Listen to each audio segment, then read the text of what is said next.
Bueno, muy buenos días a todas y a todos. Bienvenidos a este nuevo seminario donde tratamos de entender algunos de los temas más relevantes que van a estar en discusión durante el proceso constituyente chileno. Hemos tenido reuniones sobre temas de crecimiento económico, sobre temas del estado de bienestar que queremos construir. Y hoy día vamos a discutir un tema que es como transversal tanto al crecimiento como al problema del estado de bienestar, los derechos sociales, que tiene que ver con la desigualdad. Y para ello, nada mejor que invitar primero a un gran amigo, a un ex profesor, pero además a uno de los mayores expertos mundiales en temas de desigualdad como François Bourguignon. Eh, con François vamos a hablar en francés, puede ser en español, hay traducción simultánea. François, para quienes no lo conozcan, es un destacadísimo economista francés que sacó su doctorado en la Universidad de British Columbia en Canadá. Pero una parte que vamos a partir comenzando hablando tiene que ver con una parte de su pasado porque él hizo su tesis, o una parte de su tesis, en Chile, en los años, ya le preguntaremos qué años fueron para no equivocarnos. Eh, y ha tenido una carrera destacadísima en la Academia Francesa. Llegó a tener además cargos a nivel internacional importantes, fue el economista jefe del Banco Mundial, ¿ah? Y después ha sido uno de los fundadores de la Paris School of Economics, la École d'Economie de París. Entonces estamos en presencia de uno de los grandes expertos a nivel mundial del tema de las desigualdades. Entonces ahora me cambio al francés. François, merci beaucoup de Muchas t'accompagner. gracias, François, por acompañarnos hoy. On est vraiment très heureux. Estamos muy honrados y muy felices de hablar contigo sobre este importante tema que va de todas maneras influenciar el debate de la Convención Constitucional en Chile.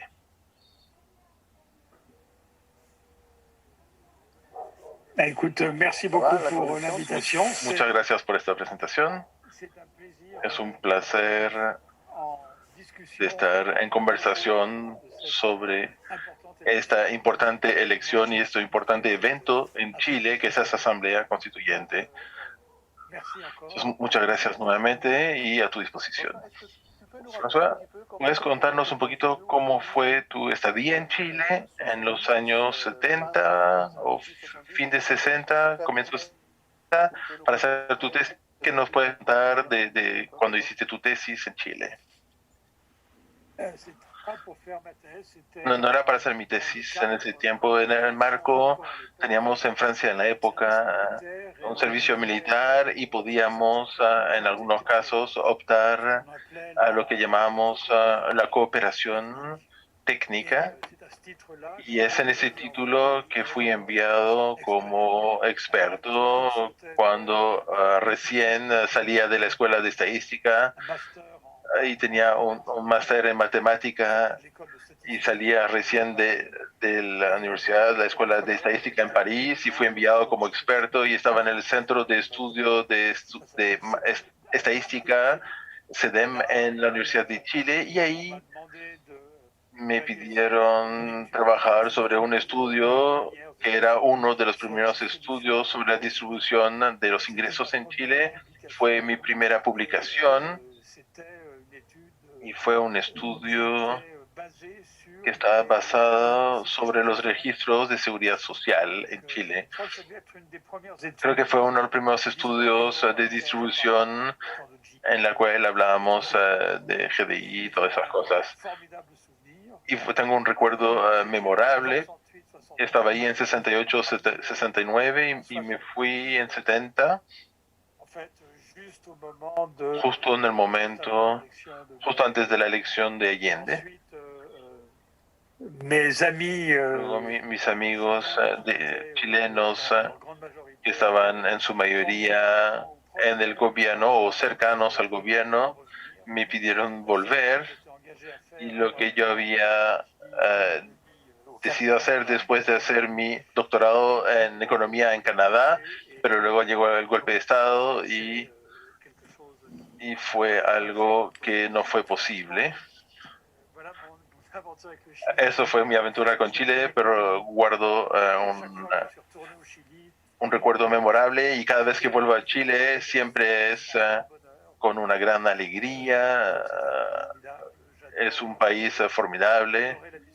Me encantó la discusión y me gusta sigue gustándome mucho esa conversación que tengo con los chilenos y parte de mi corazón quedó en Chile. Merci. Donc on va profiter. Muchas gracias. Entonces vamos a aprovechar de ese amor que tienes por el país para poder justamente entender un poquito mejor los problemas de distribución en Chile. ¿Puedes contarnos un poquito qué te acuerdas de ese primer estudio que hiciste en Chile? ¿Estás un poco golpeado por las desigualdades?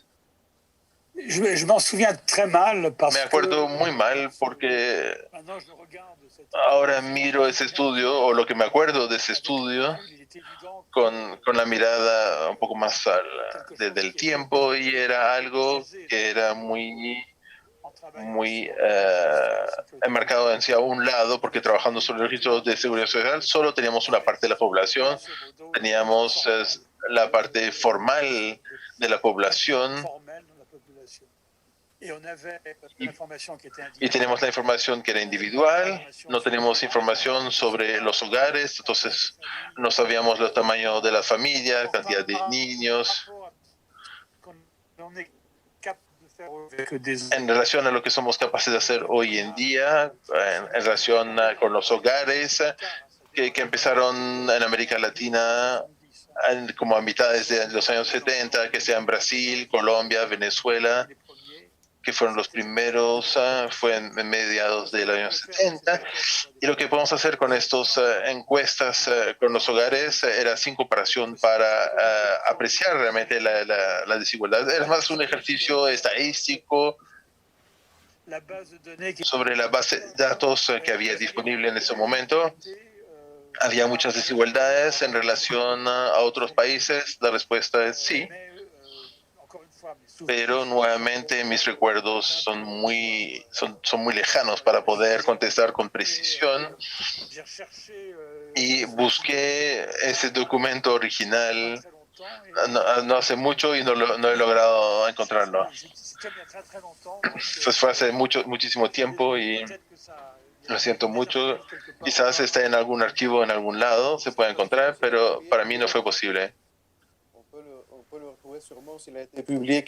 Si fue publicado en algún lado, ¿fue publicado? ¿Dónde fue publicado? Quizás se puede encontrar. Era una especie de cuaderno había una colección de cuadernos y documentos en la Universidad de Chile, y eso era un documento de trabajo que fue publicado y que circuló en la universidad.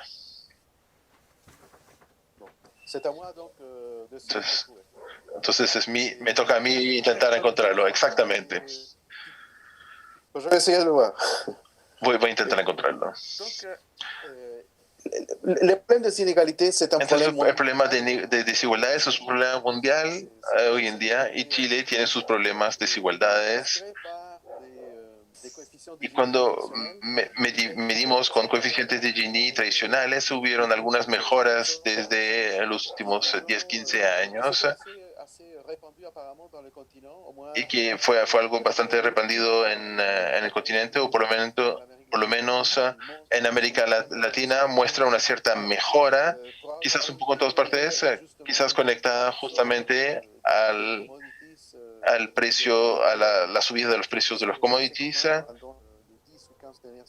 que subió bastante en los últimos 10-15 años, pero aún así el nivel de desigualdad sigue siendo muy alto, y normalmente estas medidas de desigualdades, como lo sabes muy bien, se hacen a través de encuestas que buscan, no puede distinguir los altos ingresos, sino sabemos cuál es la redistribución. Entonces hay una cierta mejora en por lo menos ciertos niveles que siguen siendo muy elevados, pero hay desigualdades no monetaria, como te mencioné en un correo. En la circunscripción en la que me encuentro, son desigualdades que son muy importantes. Por ejemplo, en el área de salud, los hospitales de tamaño media, con una población que es muy grande, es la segunda circunscripción más grande en Chile, 1,4 millones de personas, es una población electoral muy grande. No hay metro, o hay metro quizás que van a 2 de las 5 comunas, pero la mayoría de la población no tiene acceso o una conexión a la ciudad de manera eficaz. Sabes que Santiago es una ciudad muy amplia. Hay pocas estaciones de policía, aunque sea un contexto donde la criminalidad no es menor. Hay ciertos barrios donde hay tasas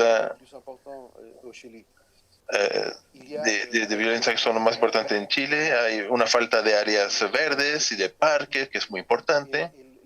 Y la sobrepoblación en los hogares, el hacinamiento, no sé bien cómo traducir eso al francés, es también bien importante. Es una de las comunas en Chile donde hay más sobrepoblación. Entonces, esto es un poquito la calidad de las escuelas, de los servicios de salud, de los diferentes hospitales, el equivalente al SAMU francés. Se han mejorado muchísimo en los últimos años. El acceso al agua potable mejoró también. Entonces hubieron algunas mejoras que son importantes, pero la gente sigue sufriendo, sobre todo sobre sus faltas. No se quejan o no se felicitan por las cosas con las que están felices, pero hay ciertas cosas muy importantes que son muy importantes para su vida de todos los días. Entonces, eso es lo que está pasando hoy en día en relación a las desigualdades. En un par de minutos no se puede decir tanto, pero para hacer o dar una pequeña imagen de lo que tenemos. Lo que sería interesante sería de aprovechar tu experiencia, tu visión global de las desigualdades, para que nos puedas dar estas consideraciones en un contexto más amplio. Entonces, la primera pregunta: ¿por qué crees que hay desigualdades tan persistentes? Porque en la época en la que tú estuviste en Chile, había 40% de la población que era rural, entonces que era parte del sector informal. Entonces era un país muy desigualdad en las medidas que quieras tomar, y hoy en día hay una cierta rigidez de estas desigualdades. Entonces, ¿cuál crees deberían ser las razones para esta persistencia de desigualdades? Écoute, merci pour cette Muchas gracias por esta introducción y esta visión general sobre ese tema de la persistencia. Quizás el primer punto que voy a insistir, y sobre todo hablando de Chile, hablas una pequeña disminución de las desigualdades en los últimos 10, 15 años. Yo no le llamaría a esa pequeña disminución una pequeña. En el caso de Chile fue considerable. Primero con las cifras, y sé que las cifras no evocan mucho para los no especialistas, pero las condiciones de Gini que miden las desigualdades alcanzaron en nivel en Chile 0,55, 56 quizás. Aux alentours, au tournant du millénaire, aux alentours de... En el comienzo del milenario, en el final de los años 90 y comienzos de 2000. Y hoy, las últimas cifras que vi, estamos a 0,44, 45, por lo menos lo que nos dicen las encuestas, y ahí podemos volver a eso después. La disminución fue muy fuerte, y aún más fuerte en Chile que en la mayoría de los países latinoamericanos. más fuerte en Chile que en Brasil. En Brasil disminuía hasta 2014 y después subió. En Chile está más o menos bloqueado los últimos 7-8 años, pero el progreso fue considerable y eso hay que insistir en ese punto. Cuando hablas de persistencia, el 0,44 sigue siendo muy elevado. Si tomo los países, las economías más avanzadas, los países de la OCDE, ya que Chile es parte de la OCDE, el país donde las desigualdades es más elevado son Estados Unidos y el coeficiente de Gini es 0,37, 0,38. Eso obviamente está muy abajo, como México. Entonces, obviamente hay desigualdades muy fuertes. Pero decir que la desigualdad persiste no es completamente correcto. Entonces, ¿qué puede explicar esa baja a la que asistimos quizás desde el comienzo de los años 2000, en los últimos 15, 20 años?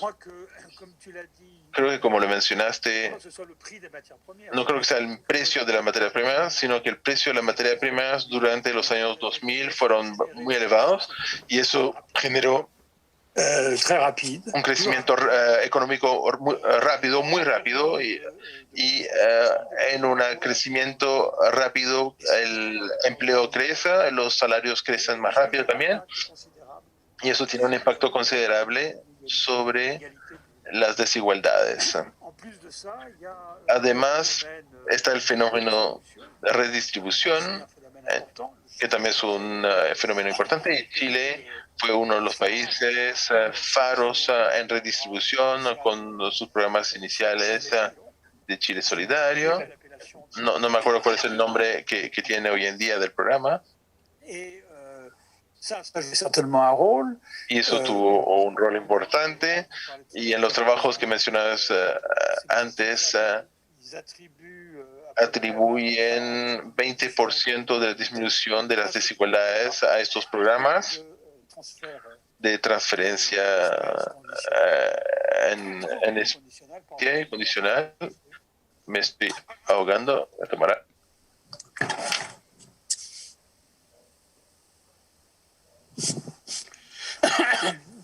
Y donc, une autre partie, c'est la croissance. Y otra parte es el crecimiento económico. Y la tercera parte, que es muy importante, es la evolución de la estructura educativa de la población. Tengo que tomar un momento para que se calme.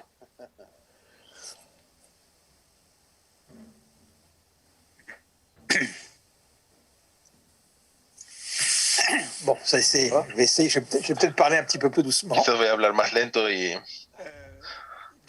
Entonces estaba diciendo 3 puntos: la evolución de la estructura educativa de la población a través del tiempo, hubo una mayor crecimiento en la educación medida con más gente que termina en la secundaria y eventualmente que van a la universidad. Por un lado, eso permitió que la distribución del capital educativo más igualitario en la población, pero también disminuyó la ventaja comparativa de la gente que tiene una educación elevada. Constatamos que, por ejemplo, el rendimiento de un diploma universitario disminuyó en Chile como en la mayoría de los países latinoamericanos. Constatamos la inversa al final de los años 70 y 80. Y es un fenómeno que es el resultado de esfuerzos que se desplegaron en los últimos 20 o 30 años, porque esfuerzos en el área educativa toman mucho tiempo en introducirse en cifras de desigualdades, porque hay que esperar que estas generaciones entren en el mercado de trabajo y podamos ver el impacto en sus ingresos. Entonces, hoy en día, si el grado de desigualdad es más alto en Chile que en otros países de la OCDE, creo que hay un efecto del pasado, una herencia del pasado que es considerable. Estaba mirando las cifras de desigualdades del patrimonio. Chile es uno de los pocos países en Latinoamérica que tiene una encuesta sobre los patrimonios. El equivalente, ya no me acuerdo cómo se llama, equivalente en Estados Unidos del Survey of Consumer Fine. Y ahí tenemos cifras comparativas que son dadas por Naciones Unidas, que corresponden a un gran trabajo de Jim Davis, y en la cual pues está perdiendo señal. Y está en otros países de la OCDE, solo Estados Unidos están encima de Chile en realidad. Si me acuerdo bien, el coeficiente Gini, desigualdades de patrimonios, incluyendo las jubilaciones, es del orden de 0,78, casi 0,8 en Chile, y son de 0,8 en Estados Unidos. En los países europeos estamos más de 0,7. Las desigualdades de patrimonio es mucho más elevadas, mucho más elevada que las desigualdades de los ingresos. Entonces eso tiene un rol también. Y el último punto, lo que también mencionaste, que es el hecho es que hay una baja estimación real ya que estas encuestas no son hechas y no son adaptadas para poder realmente medir o darse cuenta de los ingresos de los más ricos, simplemente porque hay muy poca probabilidad de que ellos sean encuestados, los más ricos, y si los más ricos no está muy claro de que ellos contesten muy seriamente a las encuestas que reciben, o que indiquen sus ingresos reales. Entonces, por ese lado hay un problema, y Chile no es una excepción. La real pregunta es saber si esa desigualdad ha cambiado a través del tiempo. Tenemos el mismo problema en Francia, Estados Unidos y otras partes del mundo. Los más ricos no están presentes en Estados Unidos. No tenemos a Jeff Bezos en la muestra de la Current Population Survey. Entonces tenemos ese problema. Pero la pregunta verdadera es, tenemos razón de pensar que si suben esas desigualdades y hay una parte cada vez más grande a estos más grandes ingresos, o es algo que es más o menos constante y que es algo más comparativo. Y eso, como algunos lo hacen sobre datos fiscales, hay todo un equipo que en la Escuela de París que busca eso de muy cerca, y sobre estas bases busca tener estimaciones. Y estaba viendo antes de entrar a la reunión las estimaciones de Chile.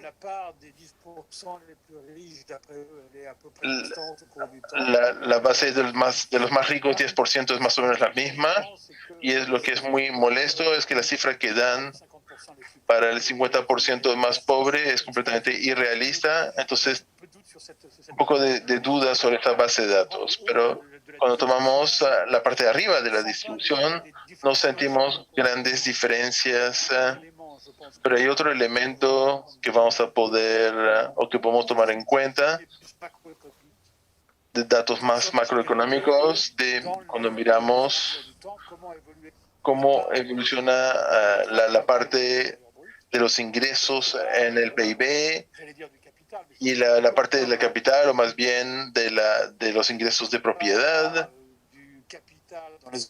el capital en los países industriales o de servicio, sino que es la renta de propiedades, el arriendo inmobiliaria y todas esas cosas. Sabemos que esos ingresos van hacia los más en general. Cuando miramos la separación a nivel macroeconómico, su evolución nos dice sobre lo que está ocurriendo a nivel de los ingresos de los más ricos. Y creo que Chile, igual que el resto de la América Latina y casi como el resto del mundo, es un progreso muy lento y debido a diferentes fenómenos, tiene que ver con la mundialización y cada vez más creemos que tiene que ver con un progreso técnico o quizás no el progreso, pero el cambio técnico que hay una economía de trabajo que hace que al mismo tiempo hay una polarización del trabajo, hay cada vez más demanda para profesiones a alta calificación y alto nivel de educación, pero también hay un aumento de la demanda para ocupaciones que son mucho más orientadas hacia el contacto. Entonces hay un aumento, o sea, lo que pensamos como un obrero tradicional, eso ha disminuido y creo que Chile siguió esa evolución y hay que tener cuidado con las cifras.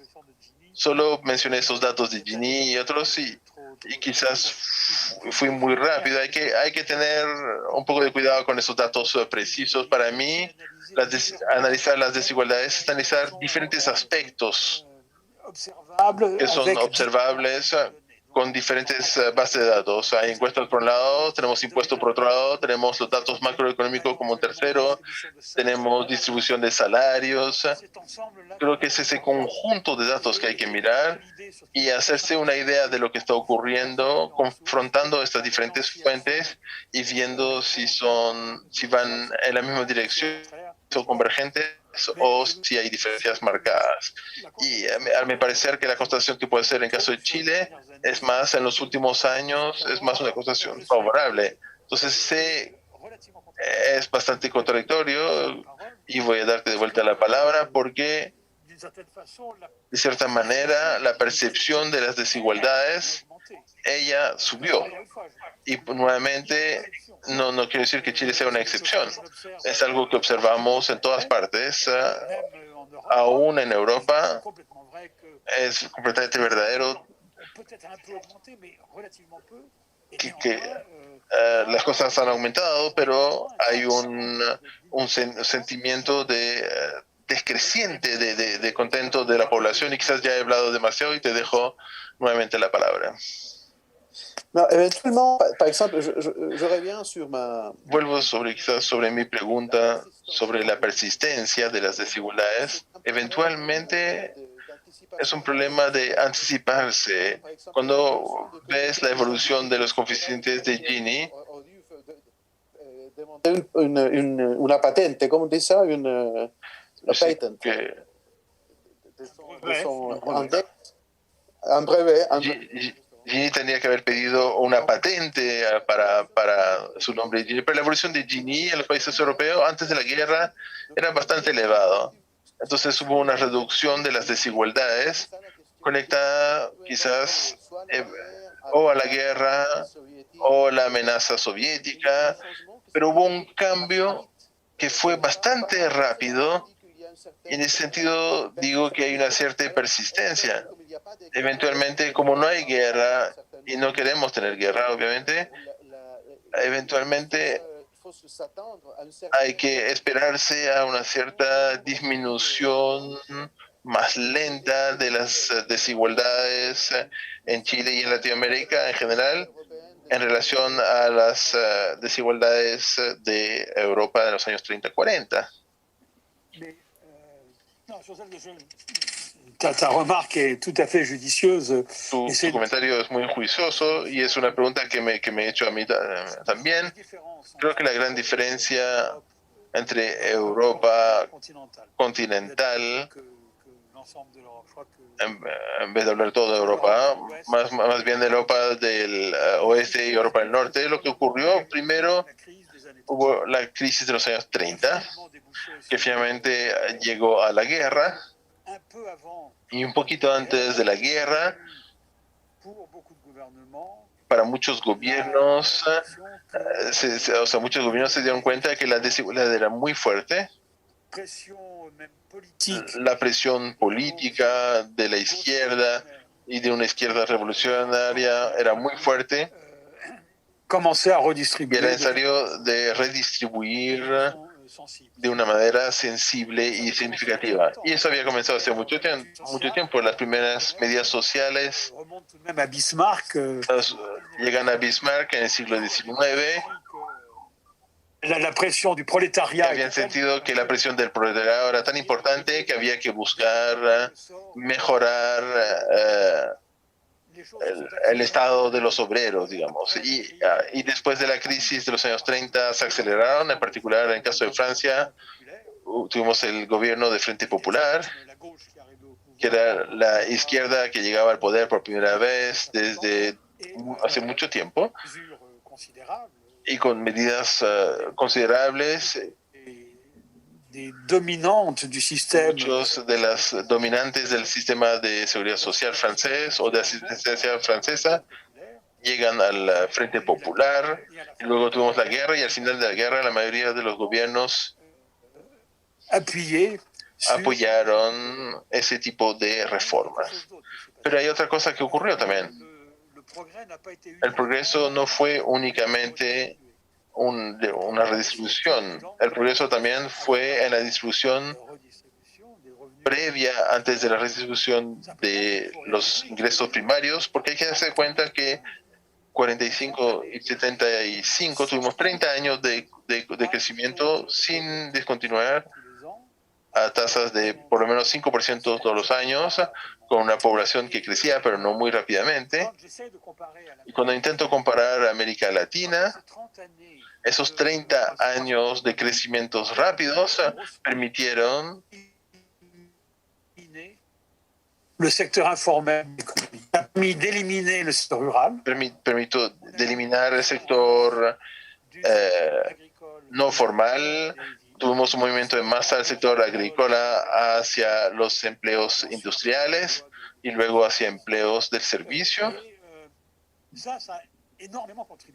Eso contribuyó enormemente a la disminución de las desigualdades. En el marco de Francia, cuando comparo posguerra con los años 80, yo diría que casi la mitad de la disminución de desigualdades es debido a esta transformación de la estructura de la economía. Y esta formalización, el hecho de que teníamos gente que pasaba de un estatus de independiente, de pequeño comerciante, de artesano, de trabajador día a día, del campesino con pequeñas explotaciones, todos esos se integraban en una fuerza de trabajo y una mano de obra completamente formalizada, beneficiando de toda la asistencia social y del sistema de jubilación y de seguro de enfermedad, y beneficiando del seguro contra accidentes de trabajo y contra el desempleo, y todo eso fue un progreso considerable. Y eso es lo que le falta a América Latina, es de no haber tenido un periodo suficientemente larga en la cual había una cierta certitud de saber que el crecimiento iba a seguir. En muchos países la crisis a la que nos enfrentamos hoy en Europa es debido a que vimos demasiado tiempo en esa idea de lo que había pasado en esos 30 años. Era normal, era el régimen normal. Y lo que era anormal es la crisis que comenzó con el boom petrolero del 75-79, que nunca terminó. Y es hoy recién que nos damos cuenta que lo normal es donde estamos hoy. No era esos 30 años de crecimientos conectados con la reconstrucción.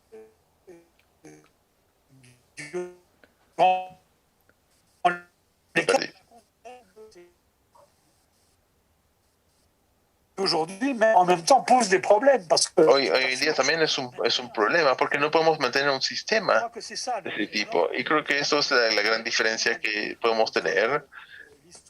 entre la historia europea y la historia latinoamericana. Y creo que esta idea de formalización o informalización, porque es algo que es muy considerable y no sé para nada en este punto dónde está la evolución en Chile en relación a formalizar el empleo. Hay cosas que son remarcables. Tomamos un país como México, en la que estudié un poquito este problema. El sector informal siguen representando 50% del empleo en los últimos 30 años. Eso no ha cambiado nada. Brasil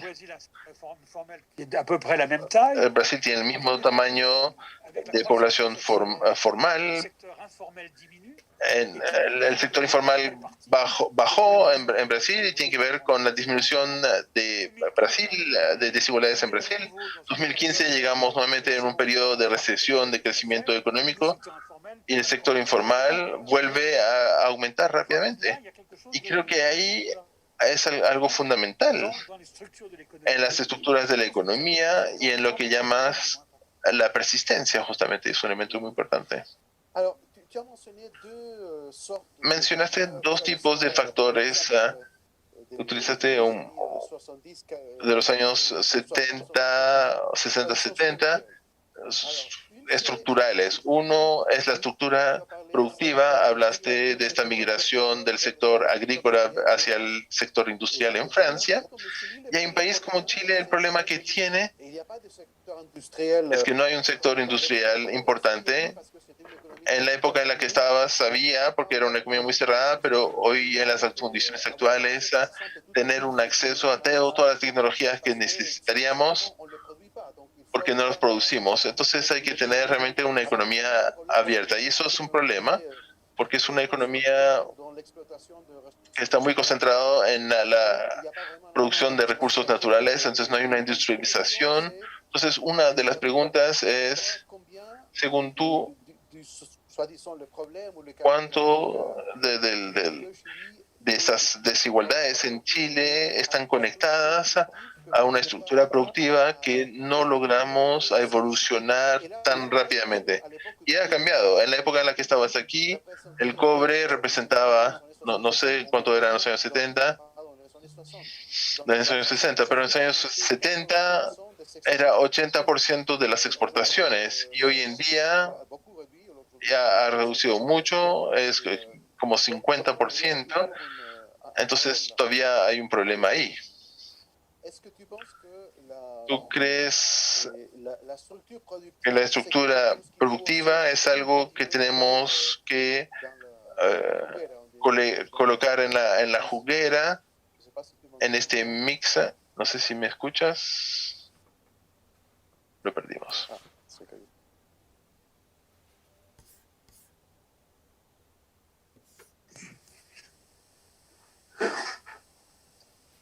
Tu m'entends là? Ouais. ¿Me escuchas ahora? Me cambié de lugar. Creo que estaba a la distancia correcta del Wi-Fi. Tu m'entends là? Bon. ¿Tú me entends? Ahí me escuchas. ¿Tú me escuchas? No escuchamos muy bien.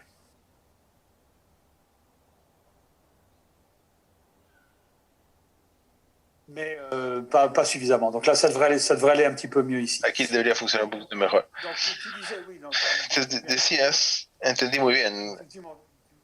Efectivamente, insistías en el hecho de que en el caso europeo había una industrialización que ya era fuerte, y durante esos 30 años la manera en que esa mano de obra que sobraba pudo integrarse en la economía fue a través del sector industrial. Y en una época donde el sector industrial era muy intenso en trabajo, en mano de obra, que ya no sería el caso. Hoy, cuando hablamos de la industrialización, de reindustrializar Europa, fuera de Alemania, que no necesita ser reindustrializada, hablamos del Producto Interior. Sabemos que el empleo, la productividad, la ganancia de productividad se utiliza cada vez menos personas. Y eso es realmente una desventaja para las economías latinoamericanas, y creo que esta desventaja, y tienes razón de hablar del comercio exterior y la apertura del comercio exterior, y en el caso de Chile es uno de los grandes ejemplos de apertura del comercio exterior, de una apertura voluntaria al comercio exterior.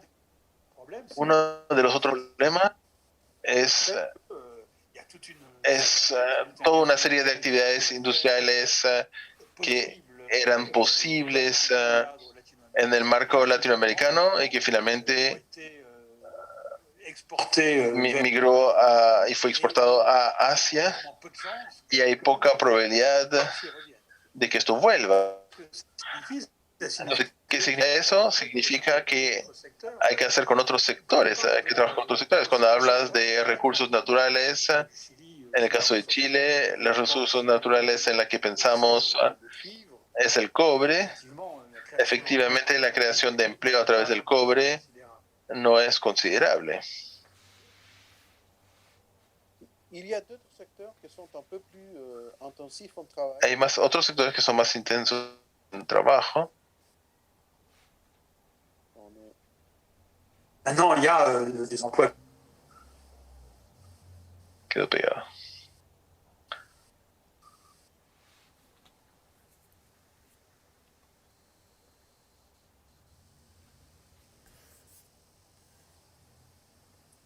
François, on te... Le fait que le Chili ait développé el hecho de que Chile haya desarrollado esa cultura vinícola, el vino chileno ha hecho también grandes avances. Ahora, eso ofrece suficiente empleo. Quizás, o sea, no es tan seguro. Creo que también hay un problema quizás de adecuar la mano de obra disponible a los empleos disponibles. En cualquier país, el empleo... Entonces, no creo mucho en el desempleo en un país en desarrollo. Se fue nuevamente.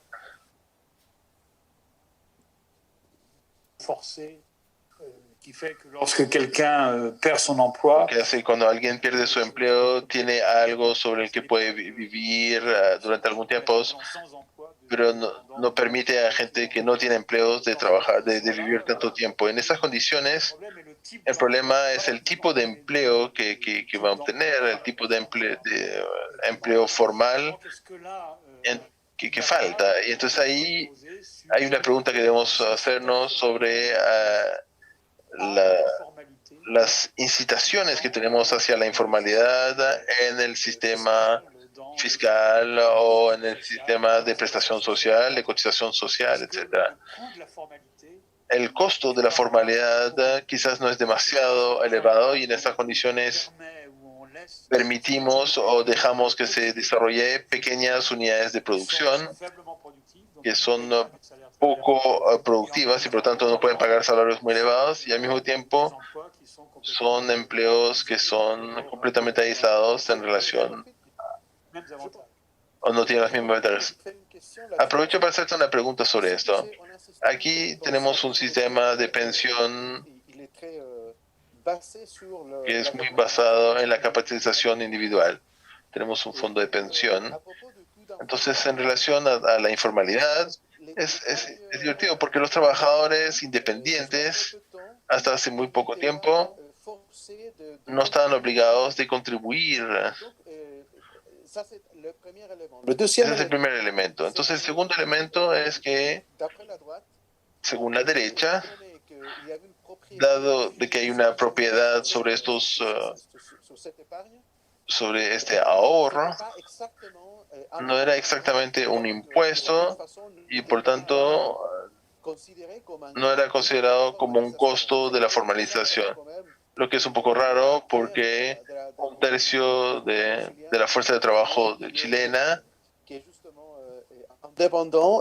independiente y que no está formalizado, de la manera en que no contribuye a la seguridad social.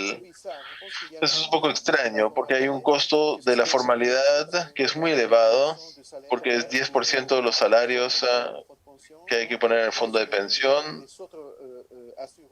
más los otros seguros de enfermedad y de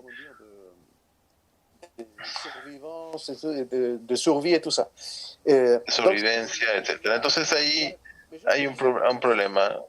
Pero creo que son costos que de cierta manera son imposibles de negar. Es un costo. El problema es que la gente de cierta manera percibe de que hay beneficios asociados a estos costos que están pagando. Porque no podemos negar. Mais non, mais on est d'accord sur le fait. Estamos de acuerdo sobre el hecho de que hablamos a menudo de ingresos diferidos. Entonces pago hoy 10%, pero es para tener un ingreso mayor después. Pero la tasa de preferencia para la mayoría de la gente es muy alta y la gente no ve lo que va a pasar de aquí a 20 o 30 años después. Y desde ese punto de vista no es un problema de la capitalización. En el modelo de repartición es la misma cosa. Cuando decimos a la gente contribuyen tanto, no es verdad decir doy dinero a la gente que está jubilada, sino que me estoy dando para el momento en que yo me jubile. Pero mi pregunta, el costo de la formalidad es cerca de 20% de los salarios. En Francia es más grande, pero en Chile son 20%. Entonces, ¿qué podemos hacer? Porque es un costo real, no podemos dar beneficios sin que haya un pago. Entonces, cuando hablas del costo de formalización, ¿te hace referencia a esa parte o a otros elementos? No, me hago referencia a esa parte, más otra parte, que es el hecho de que me escapo a controles administrativos, no pago el IVA o intento evitar el pago del IVA, no pago impuestos sobre la ganancia. Entonces, toda una parte de mi actividad que escapa del control administrativo, y este es el punto que quería mencionar.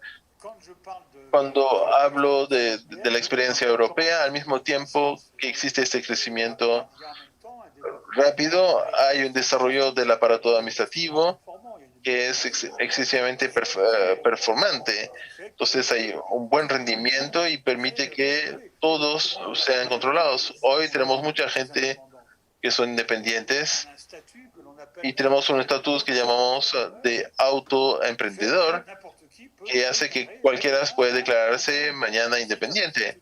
Pero si tienes ese estatus de autoemprendedor, tienes cada 3 meses de hacer una declaración para los impuestos de lo que has ganado. Hay un sistema administrativo que es más simple que para una empresa estándar. No tienes que llenar una contabilidad muy compleja, pero el control existe. Y si no lo haces, de cierta manera vas a tener problemas.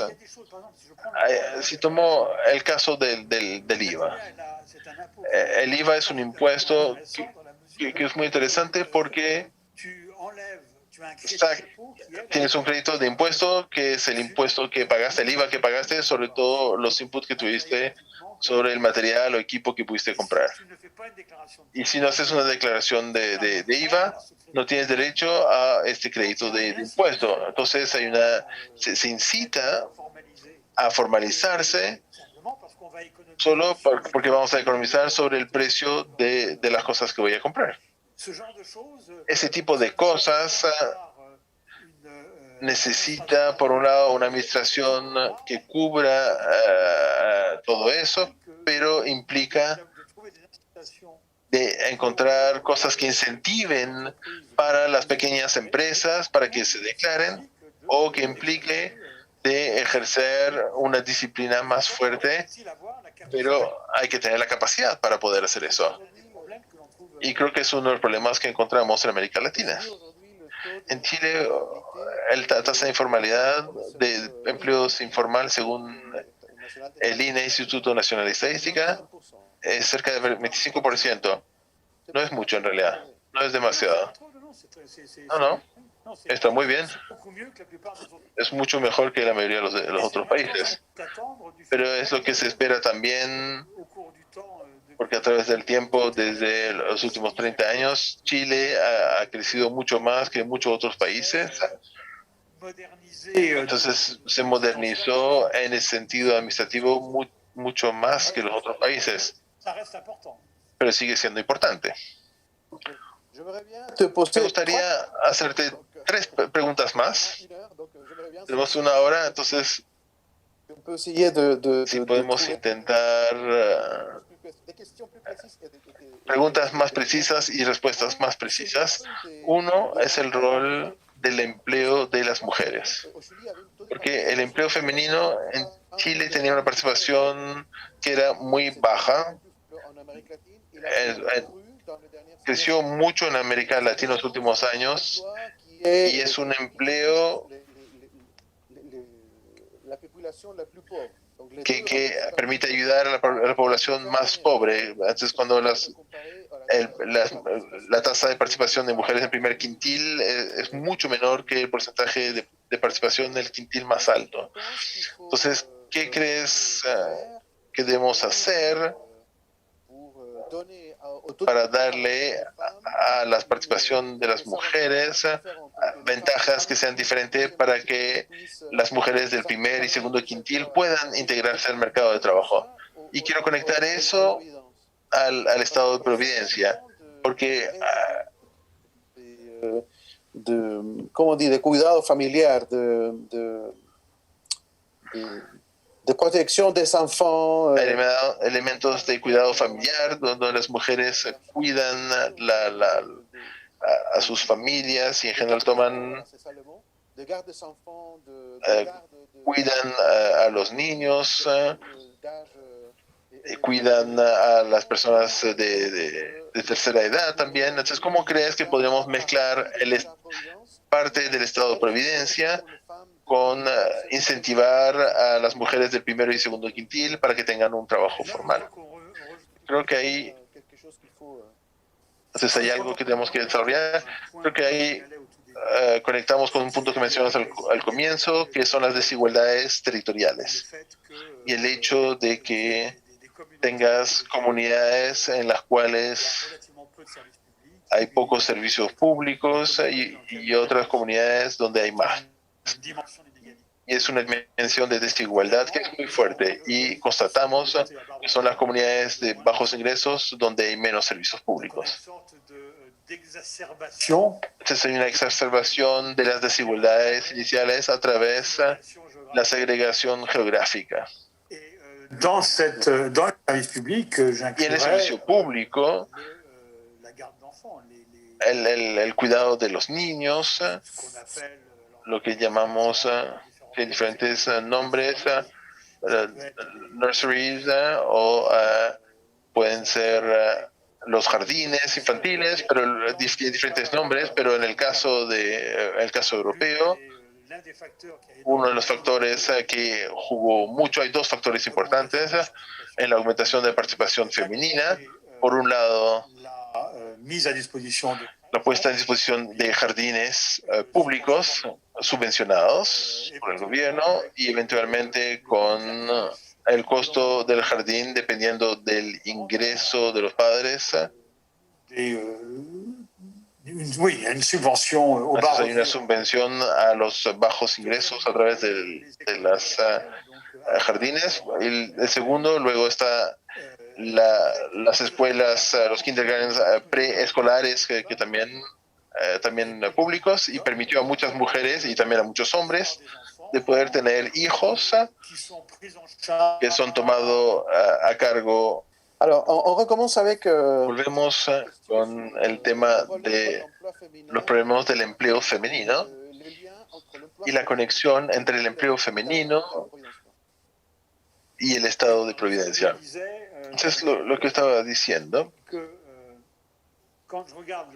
Cuando miro en cómo ocurrieron las cosas, la evolución de los países europeos con ese crecimiento gigantesco de la participación femenina en los últimos 30 años o más quizás, la infraestructura pública de cuidado de los niños ha sido muy importante. Entonces, creación de guarderías para los niños y luego los jardines que son para la edad de 2 a 6 años y luego la escuela primaria. Y todo eso es público. Son estructuras públicas. En algunos países es completamente subvencionado. El caso de Suecia, donde es completamente subvencionado. En otros países hay un costo que pagar por el jardín, pero el precio a pagar depende del ingreso de la familia. Entonces hay una subvención que puede ser total o que puede ser parcial, dada por el Estado. Y eso realmente influenció en la participación femenina. Recuerdo en una época cuando comparábamos Alemania y Francia, Alemania tenía pocos de esas estructuras. Era más tradicional, las mujeres se ocupan del cuidado de los niños y la participación femenina no era mucho menor, pero era en general tiempo parcial, mientras que en Francia teníamos una participación femenina que era un poco más elevada, pero sobre todo que era a tiempo completo. Y eso hace una diferencia, una gran diferencia a nivel de ingresos. Y lo que decía antes de que se me cortara es que la disponibilidad de tener esos jardines y jardines infantiles depende mucho de los territorios y las comunidades, las comunas. Hay barrios en las ciudades, hay zonas donde la disponibilidad de jardines infantiles es muy limitada porque no había suficientes fondos, porque era complicado, no es el Estado central que tiene que está a cargo de eso, sino que son las comunas y los gobiernos locales y tienen que ver ellos cómo manejan sus presupuestos, cómo sus presupuestos son limitados. Prefieren en algunos casos construir otras infraestructuras en vez de jardines o guarderías.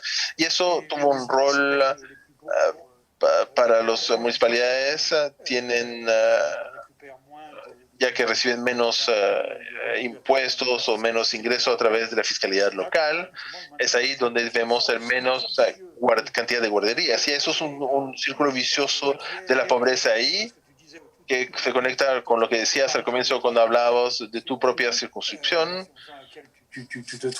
en la que tú te encuentras, donde la gente es pobre, pero porque son pobres tienen menos infraestructura y teniendo menos infraestructura eso les impide de tener oportunidades o de aumentar sus ingresos. Y este es un real círculo vicioso que es muy importante. Y creo que cuando hablabas al comienzo que era necesario tomar en cuenta la parte no monetaria de las desigualdades, tienes toda la razón. Tiene un rol esencial y creo que hoy en día la percepción que en muchos países tenemos de la desigualdad es más no monetaria que monetaria. Y creo que eso es lo que podemos decir sobre el estado de providencia en relación a la población femenina. Encore, on revient sur Gini.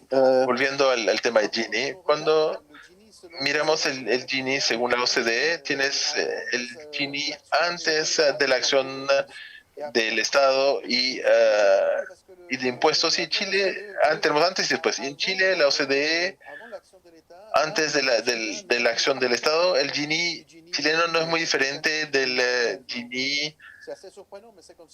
Y es muy sorprendente, pero la diferencia es después de la acción de Estado. Entonces, la pregunta es hasta qué punto en realidad tenemos que encontrar un equilibrio, una manera de introducir una fiscalidad eficaz y un cierto nivel de redistribución que permita realmente hacer la diferencia.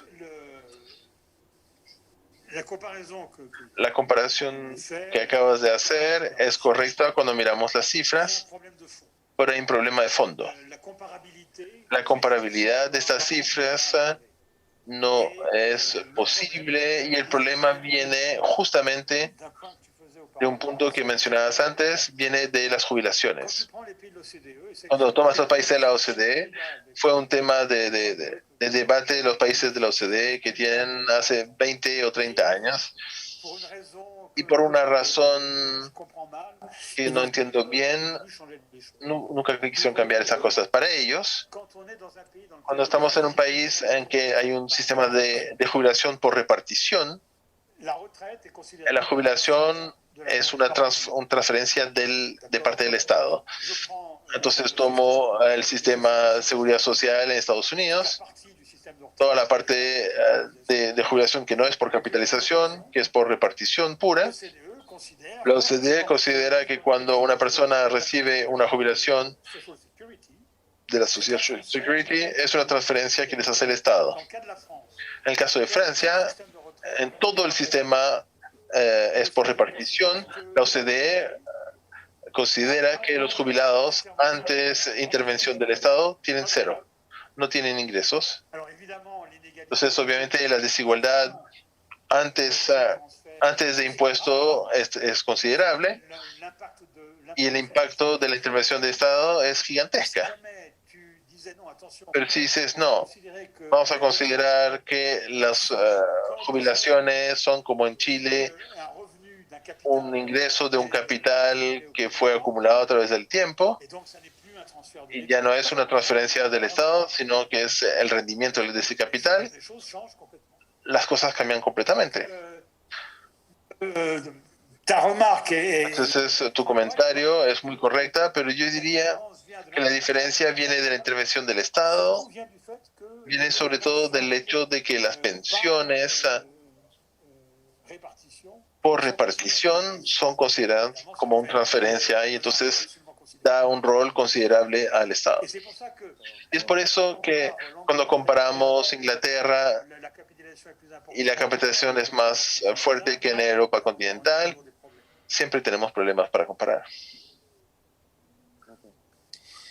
Alors, donc, dernière question, François. Última pregunta, François, y te dejamos tranquilo en esta tarde de Francia. El rol de la negociación colectiva. El rol de la negociación colectiva y el poder de los sindicatos.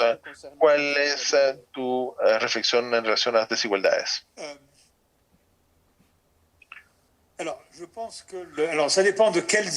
Depende qué tipo de desigualdad estamos hablando. Obviamente tiene un rol importante. Claro que tiene un rol, pero tiene un rol macroeconómico. Cuando hablaba antes de la parte del ingreso en el PIB, ahí es donde va a tener una diferencia. Pero si hablamos de las desigualdades de salarios entre asalariados, no estoy seguro que tenga un rol tan importante. Pero me va a llevar a ciertos comentarios y diferencias en este argumento. Desde ese punto de vista, tiene un rol en términos de repartición, capital, trabajo, y sí podemos decir que la disminución de la parte de trabajo en el PIB de la mayoría de las economías avanzadas en los últimos años es en parte explicable a través de una disminución del poder de los sindicatos y la negociación de los sindicatos. No olviden también que la desinflación tuvo un rol muy importante. El movimiento de sindicatos empezó a perderse en las economías avanzadas en conexión con la disminución de la inflación, porque teníamos menos necesidad de negociar colectivamente. Cuando teníamos una inflación muy fuerte, era muy importante que el conjunto de los asalariados no pierdan en su salario real. La negociación colectiva era el interés de todos los asalariados. Cuando la inflación es muy baja, el interés del asalariado es obtener una aumentación para él más que para el conjunto de los asalariados. Entonces las condiciones han cambiado bastante. Pero donde quisiera llevar una gran diferencia es constatar ya en los últimos años que hay una diferencia en las disparidades de salarios. Vemos un gran aumento entre los salarios pagados por las grandes empresas y los salarios pagados por empresas medianas. Fue muy evidente en el caso de Estados Unidos, en el cual teníamos las empresas superstar, y no hablo solamente de Google y Amazon y estas, en cada sector. Cuando tomamos la concentración de la actividad económica y la productividad de un sector, nos damos cuenta que la concentración aumentó muchísimo y que en la mayoría de los sectores hay 2 o 3 empresas que son los stars, las estrellas del sector, y miramos los salarios pagados por estas empresas, en particularmente productividad, particularmente dinámicas, y los salarios son mucho más elevados que los salarios pagados por empresas medianas. Y es una desigualdad que es bastante nueva. Antes, en un mismo sector, una disparidad entre los asalariados. Teníamos salarios muy calificados, eran mucho mejor pagados que los que no eran muy calificados, y por eso dependía de los sectores, pero el tamaño de un rol tenía un rol más o menos importante. Entonces, ¿qué hay detrás de este fenómeno de las grandes empresas o las empresas superstar que pagan grandes salarios? Tiene que ver con una productividad mucho mayor y la voluntad de parte de los empleadores de asociar el progreso de las empresas, o en esas empresas mucho más dinámicas hay una presencia más fuerte del poder sindical, y por lo tanto una negociación dentro de la empresa que es de otra naturaleza que en relación que las pequeñas o medianas empresas. Eso no lo sé. Y depende un poquito de la estructura sindical también. Tenemos sindicatos que están centralizados a nivel nacional, tenemos sindicatos a nivel del sector, y tenemos sindicatos dentro de las mismas empresas. Pero es un fenómeno que hemos constatado en Estados Unidos de manera muy evidente, y que constatamos hoy en día. Hay bastantes estudios en Alemania, en Inglaterra, sobre este mismo fenómeno. Y esto es bastante interesante porque mostraría, hablábamos antes de formal e informal, volvemos a algo parecido. En el interior de estos sectores productivos, a una especie de diferenciación según las empresas. Tenemos las empresas súper dinámicas, súper productivas, que son capaces de exportar, capaces de resistir a la competencia de afuera, extranjera, y tenemos otras empresas que están más en el sector nacional, que están en sectores protegidos, que son mucho menos productivas, y por esa misma razón pagan salarios menores y no permiten, como son más pequeños, a los empleados a organizarse de manera correcta. Ese problema de la negociación es un problema que todavía no es muy bien analizado. Lo que es claro es que salimos de la negociación colectiva en donde todo un sector negociaba para la totalidad de sus empleados en todo el sector.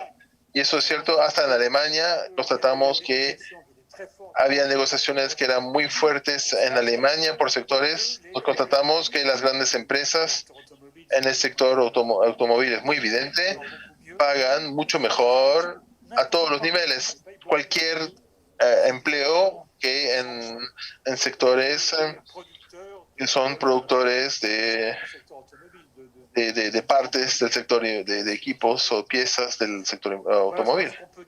Y creo que eso podemos decir sobre este punto. Querido François, hemos pasado la hora que habíamos acordado. Te agradezco enormemente. Creo que ha sido muy enriquecedor esta conversación. Nos va a ayudar mucho a tener una visión objetiva, diferente de todos los desafíos que tenemos en Chile hoy en día. Y a todos los chilenos de la circunscripción, si quieren leer el último libro de la Globalization of Inequality, pueden comprarlo si quieren saber más. Está en Amazon. Y quiero aprovechar de agradecerte, François. François fue mi profesor y el presidente del jurado para mi doctorado, y agradezco mucho tu amistad y tus conocimientos. Muchas gracias para eso, para la conversación, para la charla. Fue un placer y realmente yo pienso que Chile ha progresado muchísimo en las últimas décadas. Y espero que eso va a seguir. Y buena suerte para la elección. Y buena suerte para esa asamblea constituyente, que me parece un paso realmente enorme de Chile, un paso histórico de Chile en los años que vienen. Entonces, buena suerte y seguramente voy a seguir todo eso de muy cerca. Gracias, Guillermo, y gracias a todos. Muchas gracias. Te tendremos informado, François. Muchas gracias. Muy bien. Que estés muy bien. Chao.